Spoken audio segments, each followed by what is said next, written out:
See if I can do this, John. Oh man, look at that thing. Ladies and gentlemen, welcome to SpeakEasy HR. That is awesome. Look at that thing. That is great. So it's as old as I am. Okay. Welcome. Finally, July 8th Yes. is here. SpeakEasy HR episode 1 with my friend John. Amazing. We are here. So this show will be sponsored by Payroll Partners, elevating your HR and payroll experience. So if you want to check out Payroll Partners, see what we can do for you with HR and payroll. You don't have to choose between great HR technology and service. So please check us out. And John, I'm thrilled to have you on. We've been talking for a while now Yes, about sir. this. And so you have given me some insight. You've seen the first logo idea and concept, and Yes. hearing what your feedback was to me. We're finally here. So I think we are live. I've got the chat open. I've got some questions to go through with you just to kind of introduce you and everything. So how was your weekend, by the way? Happy birthday. Thank you. Yeah, it was a great weekend. Got to see one of my kids flew home from Boston, and so got to hang out with her, and it was a great time to just hang out. Ate a lot of food, required me to do some additional cardio, but it was worth it, because just a lot of bread. And I mean, and I was 54 right over the weekend. Was the birthday year this year, and so it's weird to be like in your mid 50s, because here I'm not in my mid 50s. I'm somewhere between 16 and 20, somewhere in that range in the brain. Yeah. Right. So, which is mildly frightening, but that's kind of where I am. And so to just have your body be twice as old as your brain is weird.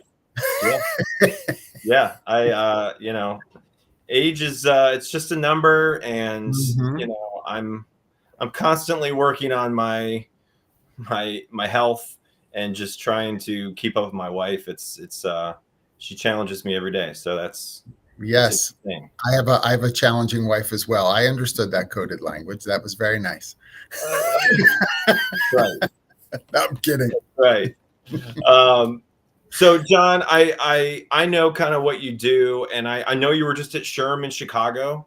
Yeah. So if you want to quickly, just people that haven't gone to SHRM, we're going to the state conferences. I'll be in Kentucky SHRM, but how was that experience going to SHRM in Chicago?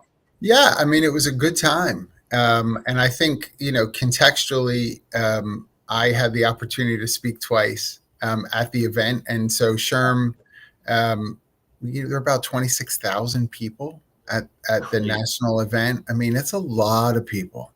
Yeah. And it continues, and it's growing, right? It's interesting because obviously with the pandemic and a lot of other conferences and that sort of those sorts of events, you've seen a decline.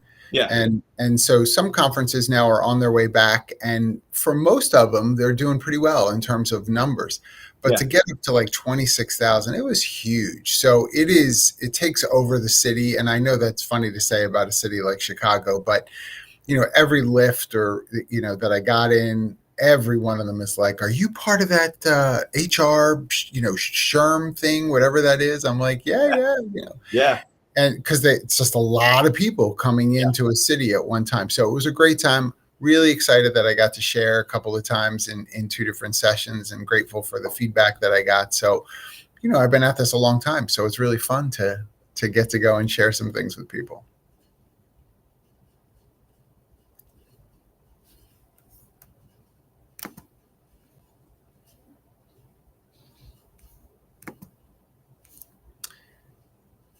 Did I lose you, buddy? Is that me? I'm sorry.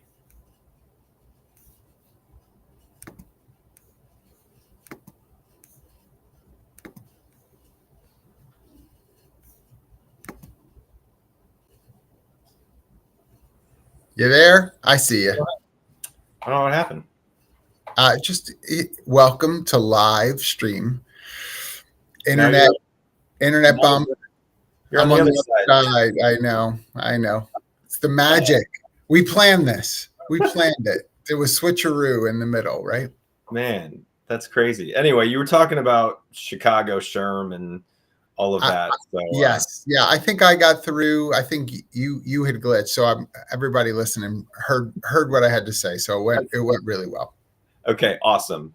Well, good. Well, if you want to check out where John is currently working, and you can tell a little bit about Humoriso as well, John. So tell everyone what you're into these days and what you've been working on.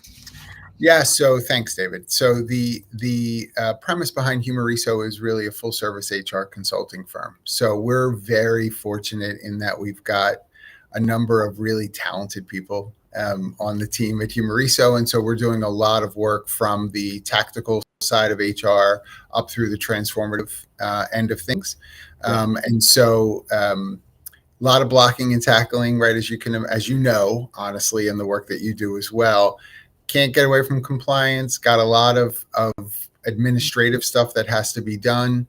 And so we're providing support to, enterprise and mid-market level companies, as well as kind of sitting as an HRO, an outsourced HR department for some of the smaller organizations we support. And so everything comes through us.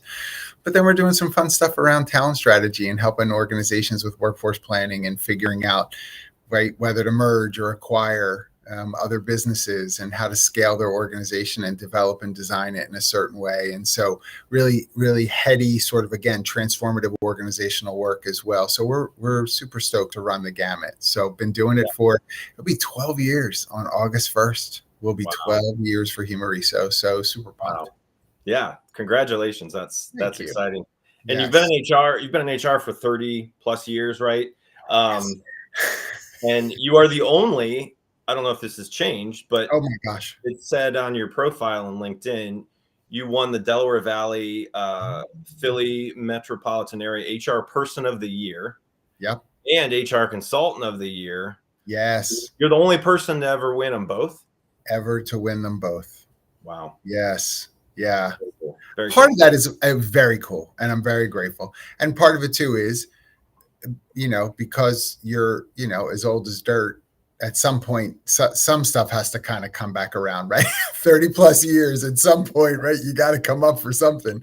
Yeah. So yeah, really, my Philly roots have been very kind to me in the work that I get to do. And as we've discussed, before, I'm in Florida now, been here for a little over 3 years, kind of in that next season of existence, right? With my kids all grown and out doing their own thing. So Kathy and I are just enjoying a new life by the ocean, and it's lovely. Yeah. No, that's great. And for people that haven't, heard about you or, just to get to know you a little bit more, I've got a few rapid fire questions for you. You ready? Okay, I'm ready. So I don't know what the pizza's like in Florida, but favorite pizza place? Not here. Favorite restaurant? I mean, not in Florida, but back home, like I would say, so it's a toss up. So if you're on the South Jersey side, Sal's Pizza back in the day was the pizza to get for sure. Yeah. And then being from South Philly, my grandmother worked at Mara's Pizza on Passyunk Avenue. And so if you want a good greasy slice, head over to Mara's. Heck yeah. Vacation spot. What's your favorite place to go when you want to just get away? So Turks and Caicos is just like ridiculously beautiful. And so if I just want to get away and not do anything, that's the place. Okay. We, Kath and I went to Italy about a year and a half ago. And I mean, I can't say enough amazingness about Italy, but I don't go there to relax. Like we're on the go the entire time. So different kind of vacation. Yeah. Holiday, favorite holiday? That one? Christmas. I'm a Christmas guy. I mean, Thanksgiving's pretty sweet, but Christmas, I think, has it for me. Yeah. Yeah. And memory growing up, what you got a favorite memory growing up? So I lived in South Philly, not far at all from Veterans Stadium. And I'm a Phillies baseball guy, and my dad before time worked for the Phillies as well. And so just memories of going to see games at the concrete donut that stadium was, and, all the autographs from players and stuff. Just really, really sweet history with the Phillies. Yeah, that's awesome. Do you have a favorite bourbon? We're talking Speakeasy HR. So the vibe of bourbon and Yes. my passions, you got a favorite bourbon? You got a favorite cocktail? Yeah, I mean, it's very interesting that we're talking about this, right? So we've got, I have to be very careful about my selections here, right? So if it's hot summer, quick on the rocks, probably Four Roses, because it's to me lighter in terms of just being sort of like a summer mixer as well, if not just straight. I mean, just on the rocks. But I think you and I talked about this. I'm also an ambassador for Maker's Mark, right? So I have a barrel brewing for me, and I'm about 4 years in. I got 3 years left, and so all the party peeps, including you, right? When we're ready to crack that barrel open, we're gonna have a good time. I will meet you. I will meet you down there. I'm not too far from Makers. You are not. No, I know. I'll have to come that way. Yeah, absolutely. So talking about HR, like back when you started in HR, what led you to get into it? And you've evolved. Everybody in HR evolves, right? Like you don't get in HR. It takes a while to learn what you really like to do, what you're passionate about, because there's so many different facets in HR. Especially now, like it's crazy now after the pandemic and things that are going virtual and technology's changing. So like what got you into HR? There's so many people that I can hear them already that are saying, I didn't mean to get in HR, right? Like it just sort of happened, right? Yeah. I would say for me that it was a little more intentional. I knew, and I probably came at it more from the educational side of things, so from the training end of things. And so early on in my career, I was much more involved in specific training around. So I worked at a department store, a regional department store in the Philadelphia area. And so a lot of register training and returns and practicality, right? Very tactically based training. And then moved into training that was really a bit more robust, more from the ground up, building entire units, right? And training everyone fresh all at once. And so and again, back in the day, that fell under personnel. It wasn't regular that organizations had training as its own thing. It quickly grew into that, but in the 80s, not so much. And so I didn't ever say, though, that I was going to do human resources for a couple of reasons. One, early on, that wasn't what it was called. It was called personnel. And two, my focus was much more on the educational part. And to be honest with you, for a couple of years after I graduated college, I taught junior high. In the evenings, I was doing adult-related training. And in the day, I was doing adolescent-related training, basically, in terms of being a teacher. And a couple of years into it, I had a great experience as a teacher. The students were great, but I really felt like adult learning was much more my wheelhouse. And so moved more into areas of leadership development and recruitment for roles. That, again, at that point, really human resources was in full gear as far as what I knew I was going to be about. And again, not that the term was used everywhere, but I would say probably by mid to late 90s, you were hearing that a lot more and more organizations calling it that, moving away from personnel. Yep. And so that was it for me. I mean, by that point, I'd already been half a dozen years in, right, in terms of the work that I was doing there. And so it just fit well. I was fortunate enough to be responded to pretty well in terms of the work I was doing. And so there was a lot of affirmation to it. So I was sold.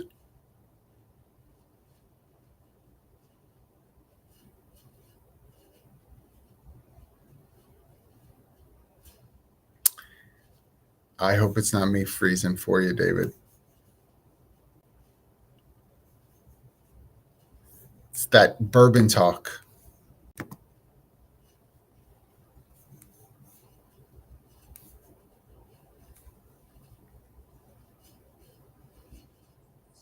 We're back. We're back, buddy. I mean, welcome. Like I said, welcome to Going Live. Oh my gosh. I know. And I mean, for some context as well, right? David and I got to know each other really because of starting over 2 years ago. Jackie Clayton and I started doing But First Coffee, and we experience still some of these same technical issues. All of a sudden, your internet's always fine, and then you go live like this, and it's like, nah, I don't really feel like working all the way right now. Yeah. It says I got the chat open and it says looking good, so I'm gonna. Yeah, you're back. You're good. I'm gonna bring this up. So we've got some people that have chimed in and have been able to watch. So yes. Awesome. Looks George, like you are absolutely on the list. You can join David and I with when we crack open that barrel. Don't you worry. I see that. Yes, sir. There you go. So yeah, the chat is open. If you have questions as John gets into his topic and the reason why we're on here today to talk about dynamic HR, please bring in your questions. If you are watching live, we'll try to find them if we don't get frozen again. But back to your topic, John, and HR and personnel. Now I hear people operations is kind of the new lingo. Yes. As much as people say they're not in HR, if they own a small business and they wear a bunch of hats, they're in HR, right? Like, for sure. You cannot say that, oh, I don't like HR, but I'm going to run a business, or, it's like, and then finding the right environment, to foster your passion for HR. And so people watching this, if you're new to HR, if you are in HR and you just don't know where you want to go, I mean, definitely, hopefully with this topic today that John's going to bring his insight to, maybe it'll help you inspire yourself to get maybe into a different role or push yourself to get certified and find really where you want to go in HR. Because, as much as technology is changing, people are going to be around. We're going to have to hire them. We're going to have to train them, develop them, try to retain them, right? You got to keep the good people and find what motivates them. So, I'm not going to keep going on because I know John has a lot to go over. So to your topic, John, dynamic HR. So I first came to you and I said, what topic do you want to bring to us? And you said dynamic HR. Yeah. So what is dynamic HR and how can you explain that in your world? So, I mean, and thank you, by the way, for just asking, like, what do you want to talk about instead of just assigning. So it's because I don't always get to lean into a topic like this. And so what I mean when I say dynamic is really the opposite of stagnant, right? The idea of human resources has to be something that we can accept as being ever changing. Yep. And I have to tell you, there are plenty of HR practitioners who will say, well, of course, I mean, look at how much the law changes.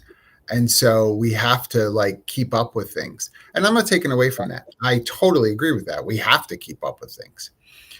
However, there are lots of ways in which HR practitioners sort of become sedentary in the manner with which HR is done. And so it becomes a bit stagnant in the reality of it, and how it is impacting an organization. And it's not just about compliance. It is about compliance, but not only about compliance. It is supposed to be a bit more vital than that. And so when I talk about dynamic HR, I'm talking about looking at organizational construct as evolutionary. It's constantly moving. It's constantly updating. It's constantly in need of a set of eyes on it to allow for, did I lose everybody completely? Here he is. It's all good, buddy. Don't worry. It's all good. Let's try this. It's going to tell you what you got to do with your router, right, for future episodes or something like move closer, plug in. I know. I tell you what, I've been testing this, right? Like we've been testing it, and yes, we have. So it's all right. It's all good. I still was going on. I'm sure that people have. I would say they'll chime in to let us know that they've been hearing me. But I don't think we're in. I don't think economically, nor do I think from competitively, does human resources, can we sit in a seat where we're stagnant? Yeah. Or complacent might be the word that more people resonate with. You get a new law, you apply it, you put it in the handbook, you change whatever pieces in the technology, if it's applicable, that matter, add a form, whatever you got to do, and then you just continue in the comfort of the day-to-day that you're used to. This is how I want benefits administration to work. This is how I want my HRIS to work. This is how I want this to work. And we can become very insulated. Yeah. And please know that when I talk about dynamic HR, I'm not saying it in a way that indicts anyone. I think we can speak about this in many ways for other disciplines within an organization, how finance operates, how marketing operates. I'm not saying it's exclusive to HR, but my responsibility in the time that we have today, right, is to just talk about it in what I know, and that's HR. And so we really have to be willing to say, I need to be on the edge of my seat. Right. More days than I want to be. I need to be on my toes more days than I want to be. I need to be ready for whatever fight, situation, circumstance drives me to have to be excellent in the work that I'm doing. And that's passion related. And so dynamic HR, because it's constant change, has to really lean into our passions. If this is just a job, you're going to get over it really quickly. Yeah. Yeah. And I see that all the time. I mean, people, they want to learn, and they feel like they, have a kind of plan in their career, but like, what are you doing to get out of the day-to-day comfort zone to help yourself learn, to go out there and, understand like what else is out there, and really help yourself, understand that, if you have a passion for a facet in HR, like there's a lot of different ways you can get into, focusing on that and becoming a subject matter expert on it, where you do want to get up every day, go to work, and really help the people around you, right? Like that to me, and why I stay in HR and why I enjoy it, it's because, it's like the crossroads of every facet of a company. You have operations, you have personnel, you have, every department, and every department has, their focus group of like, what do they need to do to get better? What do they need to do to improve? And it's like HR plays such a role in that. So, when you can be in a position where you're impacting not only every department, every person on your team to help them grow and foster their career path, it's like, you can do a lot of good, and you can help people that just need a quick thank you for doing a great job. And they hear that, and it changes their dynamic of the day. And it's like, it goes a long way. So yeah, it is. It's hard because sometimes the default of human beings, right, is comfort. And so I hear you, right? For those who are listening, like, I hear you. I get comfort. Truly, I do.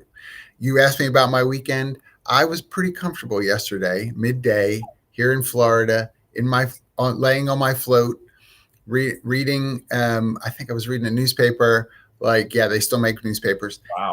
And like a local, right, town one. Yeah. But anyway, like, just comfortable, relaxing, enjoying the time. I get it.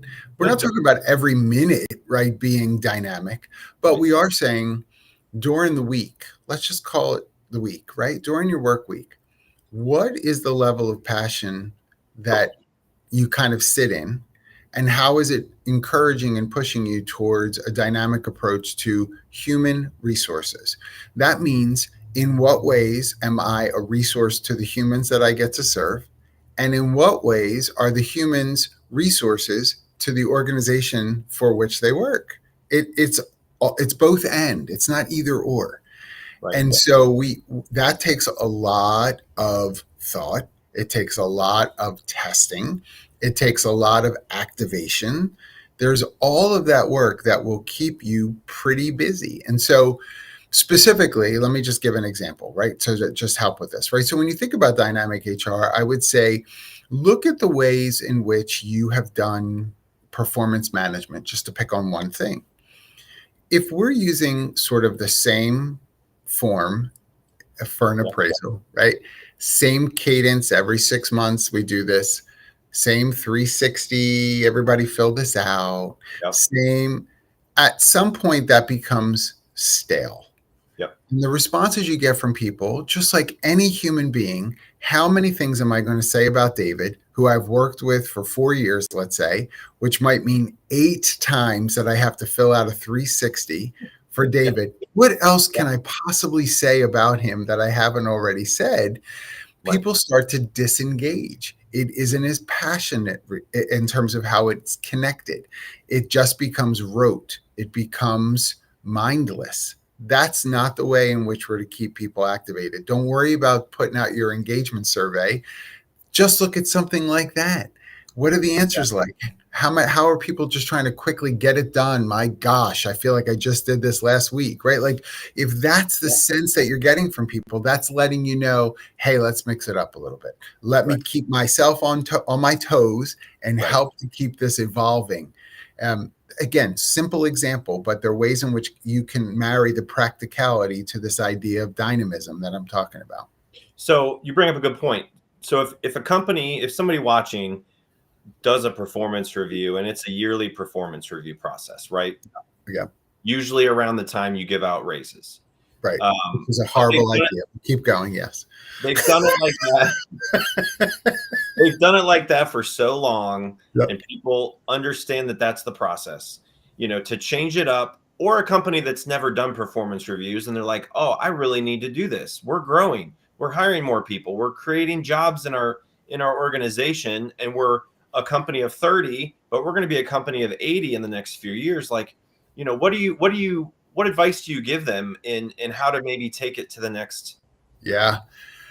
First thing is, I love the numbers you just gave, because I think that the numbers, someone may hear that and think it's still a small company, right? Yeah. To go from 30 to 80, it's still a small company. And I'm not here to argue with that. Yeah. But I'm going to say that's the wrong number to look at. Look at the percentage of increase. To go from 30 to 80 is more than doubling. Yeah. More than doubling what your organization is like right now.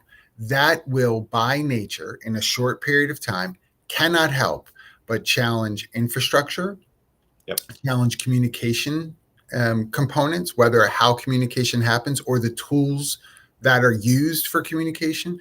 It's going to challenge management structures. When do we add more? When do we streamline? How centralized or decentralized is our organization? When do we flip the switch on some of these pieces? Those are the right questions to ask based upon a perspective of understanding we're more than doubling, not just saying, but we're still a small company. They're not going to let me hire another HR person. I'm a department of 1 for 30 and I'm a department of 1 for 80. By the way, that's not going to be unusual. Just relax. But it may mean that you learn to use your technology differently. Yep. Take a look at what it is that you're leaning into and how you're leaning into it. Look at all the things over the last year that you said no to, literally no to, right? Well, you have this feature in your HRIS. It's not turned on. No, we can't. We're not ready for that yet. Okay, why? Why is that a no? When will it become a yes? You have to be able to explain why it's a no now. I'm not saying everything has to be a yes, but know when it's supposed to be a yes. Right. And make sure you have real data behind that. If you say, yes, I'm going to turn this feature on once we get to 250 employees, my question to you is going to be simple. Love that. Totally understand that. Where did 250 come from? Yeah.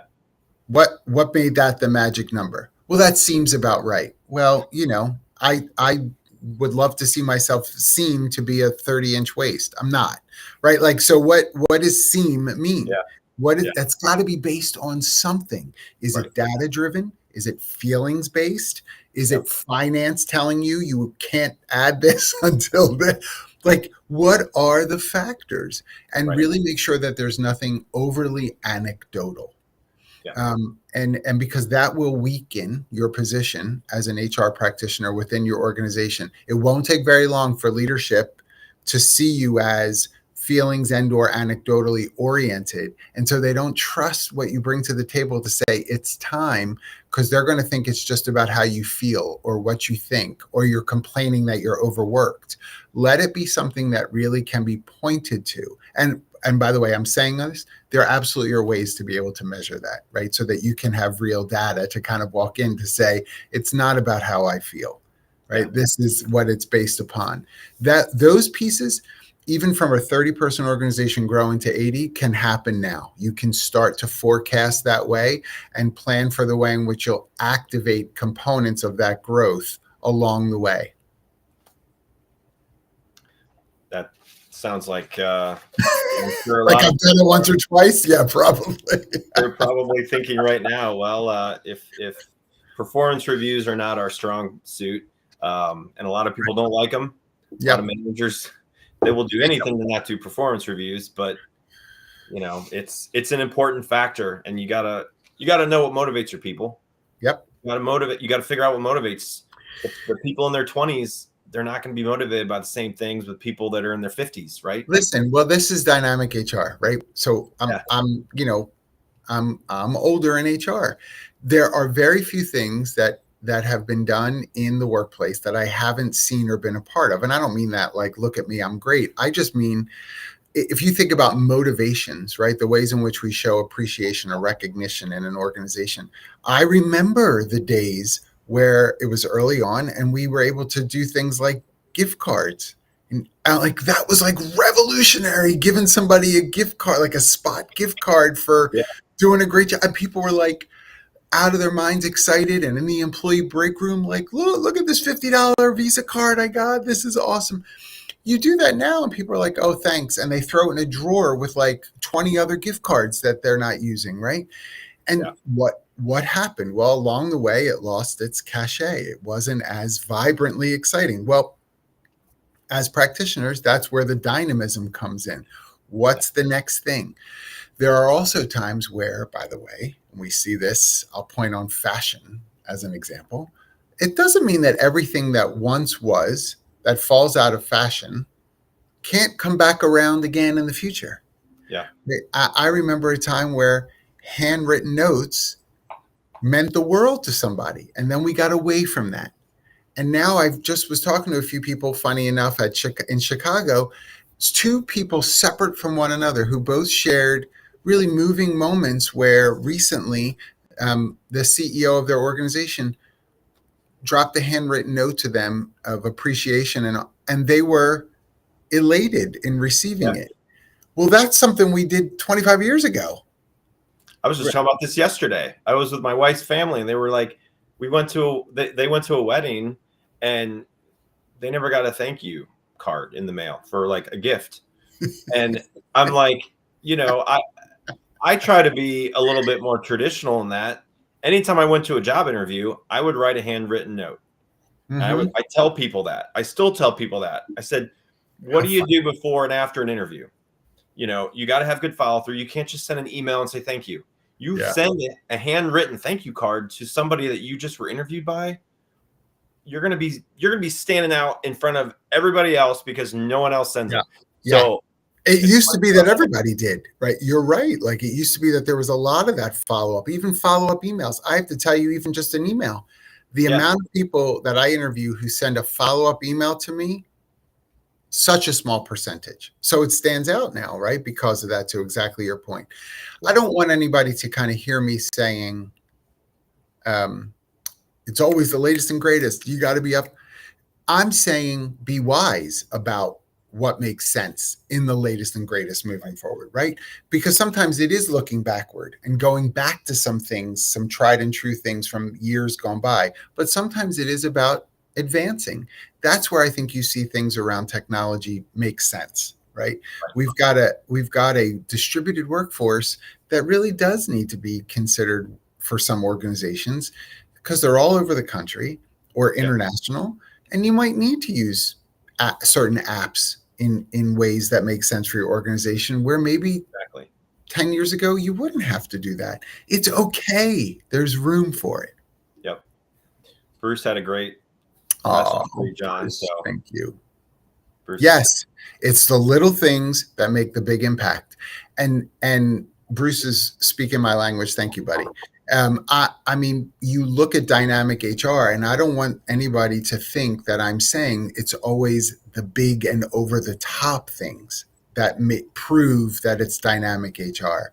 Very often, it's the incremental moments of interaction, of human connection that help to feed a perspective in how HR is to work. Small moments. I can't tell you how many times that I've chatted with people who've left my own organization, who on the way out as they're resigning, they're giving me their resignation. Here's my 2 weeks and here's why.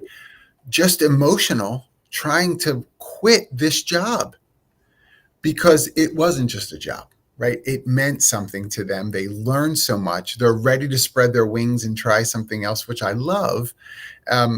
And I take it as a huge compliment that if you're trying to resign your position, that you have an emotional connection to what's been done in the organization, that it's hard for you to even quit. I take that as a compliment. And I know that might sound odd to some people, but I'm not necessarily mad that you're quitting. I'm going to miss you. But I'm also thoughtful of the fact that, my gosh, you felt so cared for. You felt that you were challenged, that you've been grown. You have a visceral response to that because it got to your heart and your mind. My goodness, that's a win. And that's how we should really feel more often. It has nothing to do with small organization or large organization. There's opportunities for this across the board. Yeah, no, I 100% agree with you. And that's really good advice. I think, you've mentioned a lot of things that hopefully people are catching up and hopefully watching live. It's been a couple of hiccups here and there, but I think my connection's okay for now. All better. Poured some bourbon into that router, and now it's happy as could be. Yeah, absolutely. Yep. Anybody have any questions that are watching live, please jump into the chat. Again, you can check out what John is doing at Humoriso, Comprehensive HR Consulting, does amazing work. And again, he's been a great resource for me over the last few months as I've gotten this show up and running. So couldn't have asked for a better guest to have on as the first inaugural show. Hopefully more to come. Yes, sir. I think so. And by the way, I didn't mention it before, but you had started to mention it, but I didn't comment. This layout, the logo, like, sweet deal, buddy. Great job. Yeah. Love it. Yeah. Well, I mean, it's come a long way. And I started with a background of a clock that was made out of a bourbon barrel.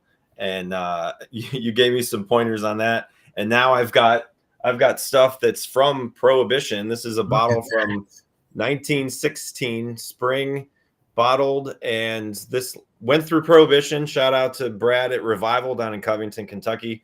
Now it's just a bunch of brown water. And I don't know if I'd put that on the rocks. I mean, I would keep that sealed for sure. Sealed, but these are older than most people probably watching. This is from 80s, and so just the history of bourbon around where I live, and just the history, just you talk about bourbon and people just strike up a conversation with you. It's crazy. And so when I started talking about what I want to have a show about, I'm like, well, I'm in HR. I'm very passionate about HR. I love what I do. And, I've had great positions along the way over my career. And then, I have a passion for bourbon, and it's some people don't like it, some people do, but it's becoming a huge piece of the economy. I'll tell you that. That's for sure. It's just getting bigger and bigger. And, so people that come on, they may have a passion for bourbon, but if not, we have a lot to change. Yes. And so I'm thrilled to have every other Monday, just so people who want to tune in on YouTube have a channel on YouTube. I have my stuff on LinkedIn, but every other Monday, first and third Monday, I have guests lined up until the end of the year. Hopefully John is on again next year. You can bring on maybe some other folks on your end. Awesome. And we can talk more about other topics that are in your world. But again, if there's let's see. So Lauren, she brought up, so we're beyond the days of gift cards, but people still like cash incentive with the handwritten appreciation note. What's your alternative strategy if you're not doing gift cards? Yeah. Hey, Lauren, thanks so much for the question. I would say I absolutely want to echo, right? So cash incentive still means something. Yeah. I want to make sure I say it's not the only something, and I don't think that's what Lauren's saying either. But if you're going to go the route of cash incentive, I do still love the idea of mixing it up. So sometimes I will actually and have in my career given raises to people and not said a word to them. Nothing. Just put it through.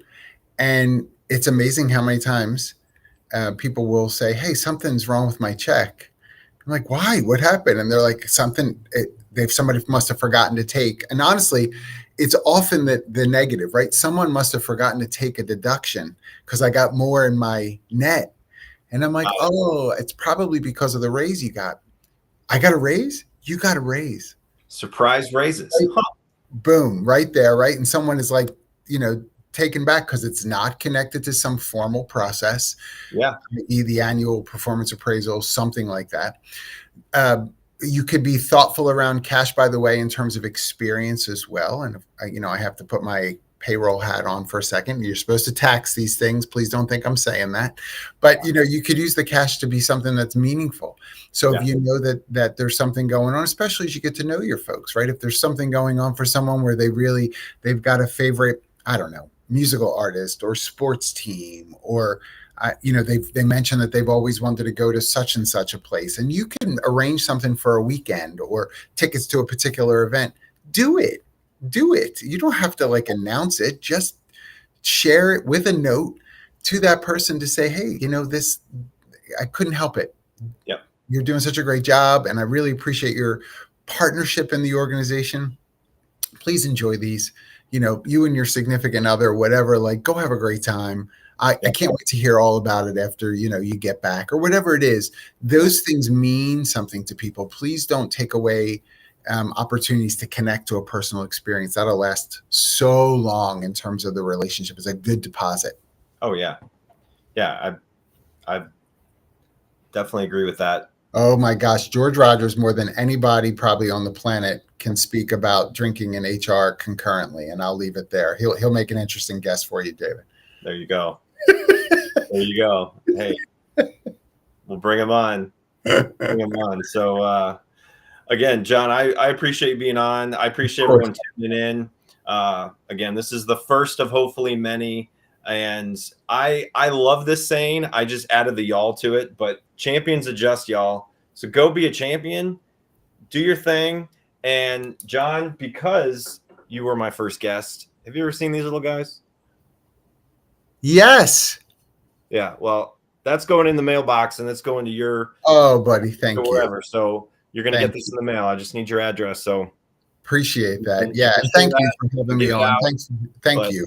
These are really cool, and I appreciate everything you've done for me to get me up and running with this. And again, if anybody has any questions, I'll be trying to check it as we get off. But tune in a couple of weeks. I'll have my next guest on here. I'll be promoting that this week. I'll be sharing the invite. It's a totally different topic, but it revolves around HR because it always will. And then maybe we'll talk some bourbon. So, John, I appreciate your time, And everyone have a great rest of your day. And we'll hopefully talk real soon, John. Yes, sir. We'll see you later. Thanks, David. Take care. Bye-bye.